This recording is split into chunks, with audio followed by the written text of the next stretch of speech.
We are here at ONS on the third day, but we're thinking ahead to next year. We're thinking ahead to Offshore Europe.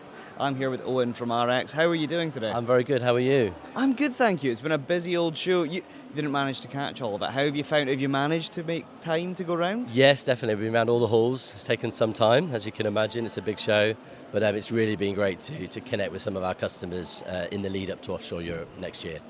And that is what people will be thinking about come Friday morning. They're going, right, this is out the way. Now it's time for Offshore Europe. Got to book my tickets to Aberdeen. Woodrow will be thanking you. I'm sure a lot of Norwegian companies will be flying over, but tell me, why is it still happening in Aberdeen?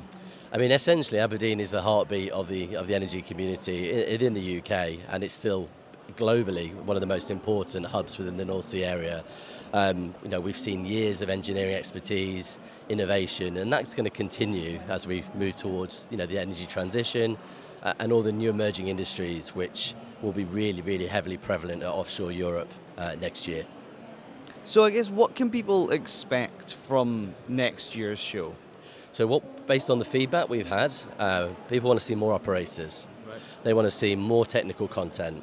And they want to see high-value visitors. They want to see those people that are making those decisions, signing those contracts, and ultimately driving business forward.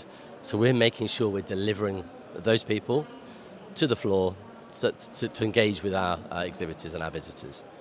And how are you finding getting the operators onto the show floor? Obviously, the operator community within the oil and gas space has changed quite a bit, even in the past year. We've seen a Duraform, Neonex Plus, and many others, right? So how do you stay in touch with these people, and are you having those conversations already? We most certainly are, and we respect that we're going through this transition. There's a lot of the big operators are changing, and the landscape's changing, and we respect that.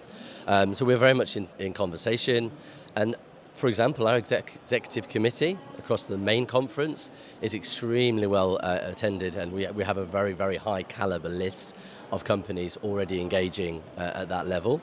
But I think it's really important that we involve them in the show, not just in a physical stand capacity, but it can be via sponsorship, it can be via the technical sessions. There's a number of ways we will be engaging with those operators. Certainly. It was a bit of a silly question. Obviously, you've got two of the biggest movers in the North Sea, Serica and Ithaca, chairing the event, so of course they're very well connected. But tell me, engineering is a big thing in Aberdeen. A lot of engineers, a lot of people like getting up early and doing maths. I'll be honest, I'm an Aberdonian, I'm not used to it. Tell me, how much engineering conversations are going to be had? What's happening there? Well, that's it, and essentially we're pitching the event as engineering the future of offshore energy as we move towards the energy transition.